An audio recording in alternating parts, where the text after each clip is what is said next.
and the middle one is Ray.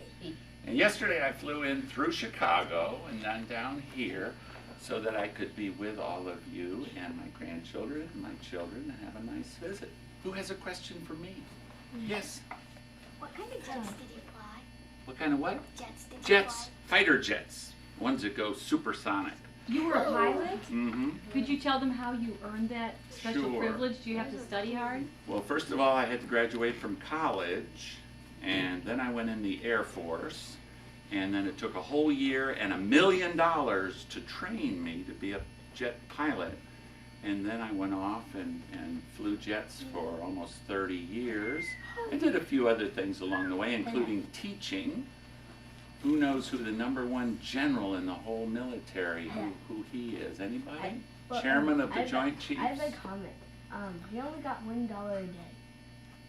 That was for flying combat in Vietnam. Yeah, got an extra $1 a day for the privilege of being shot at. Oh my. That wasn't much money, was it? I would gladly give him the $1 back.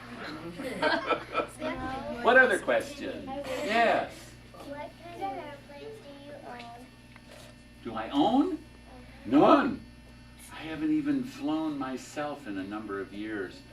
My son Scott arranged for my father, who's now dead, and Scott and I, we went and flew over the Grand Canyon, and that's the last time I actually piloted an airplane. But flying little propeller airplanes is not as exciting as flying jets that go very, very fast. What is your question, young lady? The only person talking is the person he calls on. She wants to know if you're a cop. If I'm a cop? Yeah. No, I was not a cop. I was an Air Force officer. You have to be a college graduate and you have to be trained. Like I said, it takes a whole year. And that's just to get your pilot wings, and then you have to go on from there to learn how to fly other airplanes. What is your question? Did I kill anybody? I don't know. When I was in combat, they were shooting at me. In fact, they got me.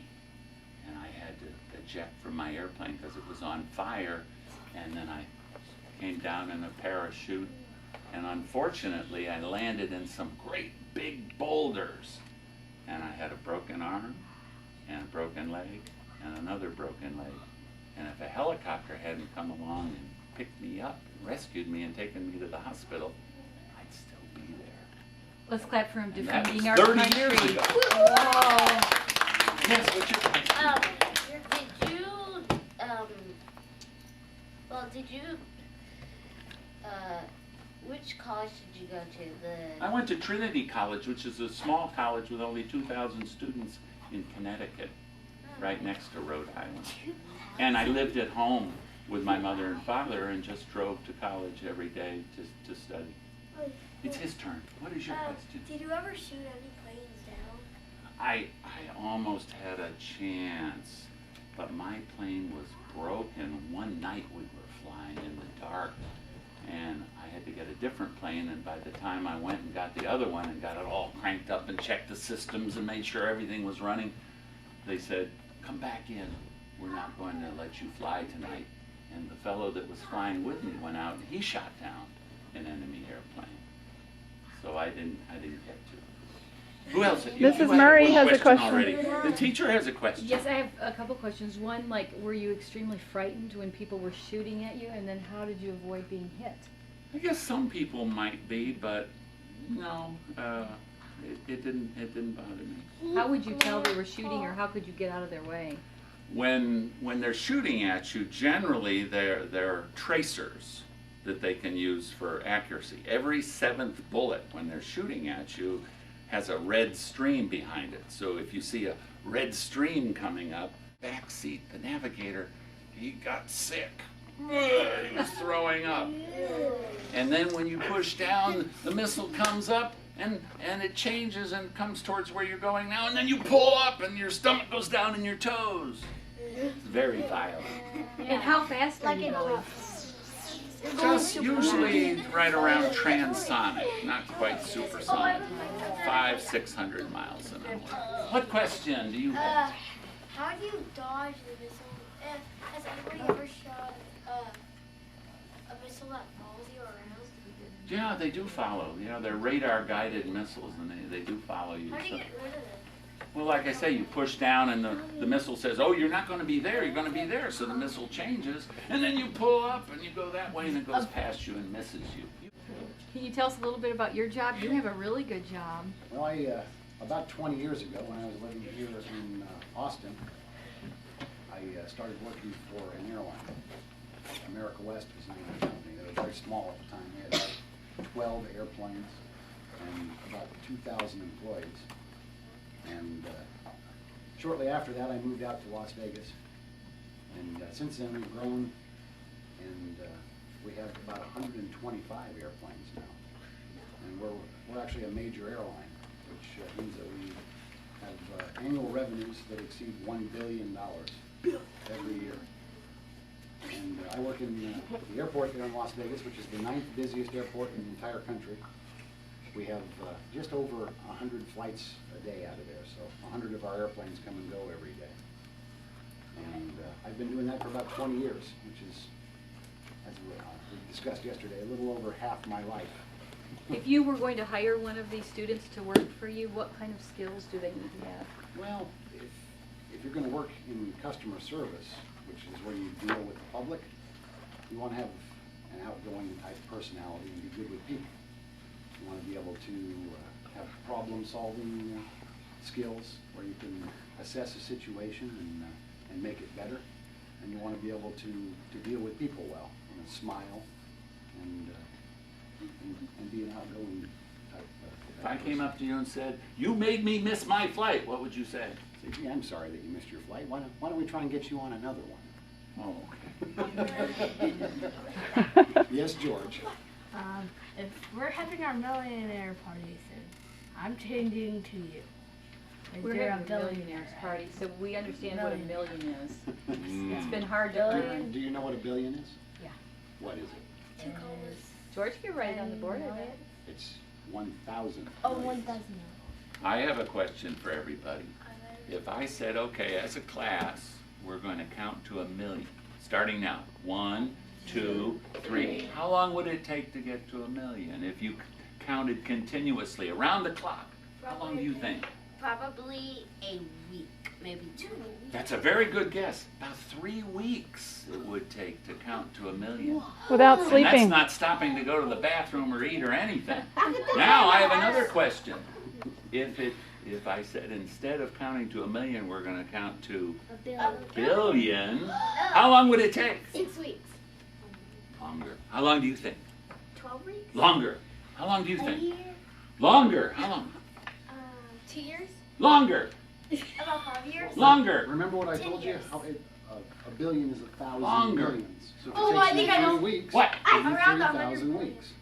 It would take about 90 years to count to a billion.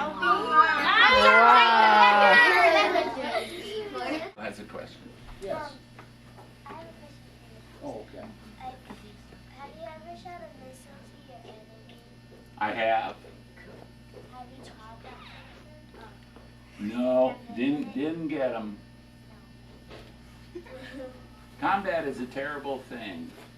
Maybe you've heard about John Kerry, who was in Vietnam. He's running for president against President Bush, and he was in Vietnam for 4 months. I was in Vietnam fighting the war for 22 months. That's almost 2 years, isn't it? You stay around for A a long month. time. 2 more months. Yeah. And I would have been longer, but when I got shot down and had all those broken bones, I had to go in the hospital. What's your question, young man? Well, were you like shaking when you were going so high up in the air? No, I loved it. Beautiful up there. Going fast. In Vietnam, it's very hot. It's kind of like Texas. And when you go out to your airplane, when you get it all started up and you close the canopy over your head, then you have air conditioning. So we like to get it all started up and get that nice cool air. Did you ever shoot one of those missiles, radioactive missiles, at a person? No, I never shot at a person. I never had the opportunity. Mostly what I did was drop bombs. What job did you do after the military? Well, that's a good question. What do you think I And would I'm do noticing after? those are our rules for listening. People should be sitting up, leaning forward, and looking right at you. So I'm What do you noticing think who's would, listening. would be a good job after flying airplanes? What do you think? I sold airplanes. Anybody want to buy one? I can arrange it for you. I sold $2 billion worth of airplanes to a foreign country called Switzerland, and $2 billion to another country called Finland. They're both in Europe. And those were, what were they, George? What kind of airplanes? Blue Angels? Yeah, the Hornets. F-18 Hornets is what I sold. And do you get like 1 or 2% commission? No commission, just salary. Too bad, huh? Too bad. And What's your question? 15 cents. Can I buy an airplane? 15 cents? I could sell you a portion of one. You know what that would be? A paint chip. One rivet. A rivet. I knew that was coming. George, what's your question? tell them about the planes that they were spotted. Yeah, we want to hear about how they're Camouflage. camouflaged. Yeah, they paint airplanes Listen. according to what job they do. So in Vietnam, we were dropping bombs in the jungle. So what color would they paint them? Green. Green and brown? Yeah, sort of like George did there. Kind of spotted, brown and green. And then I flew F-16 Falcons, and that was for air superiority up in the sky, dogfighting with other airplanes. And what color is the sky when you look up? Blue or gray. So the airplanes are painted 2 shades of gray. Yeah, sometimes they paint airplanes that just fly at night, they paint them black, you're right. What's your question? Will you ever call it if bomb in a certain place? Was I ever what? Call it to bomb in a certain place? Were you ever Yeah. called? Do you Yeah, get they- like directions from like a general or In something? fact, one time I watched a man win the most important medal that we can give our military people. Who knows what that is? Do you know? Medal of Honor. I watched a man win the Medal of Honor, and I'll tell you about it.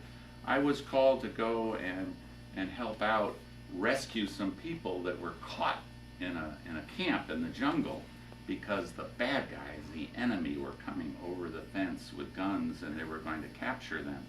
So we had to get them out of there. And I had my bombs and I was up at 10,000 feet. That's 2 miles up in the sky, just circling around watching, waiting for my chance to drop the bombs on the bad guys. In the meantime, they asked if anybody could go in and land and rescue them. And this very nice guy, a lieutenant colonel, went in and he landed. And even though there were lots of bullets and everything, he stopped, and the ones that were trapped in there came running out, and they got in his plane, a big plane, and he turned around and he took off, and they were still shooting at him, and he got airborne. And I said to the other person in my plane, I said, I'll bet he'll get a nice medal for that. He sure did. He got the Medal of Honor. What's your question? Well, it wasn't a question. It was just that if you look at my history project at the state cemetery, it has the Medal of Honor on it. Oh, good. Yeah. Yeah, I had a nice chat when I went out to visit my son Scott last year out in Las Vegas. And we had a nice chat with a man who won the Medal of Honor for being, he was a prisoner and he escaped even though he had a broken arm, and he went through the jungle for 2 weeks trying to get to freedom, and he got as close as the front of this school and he was captured again.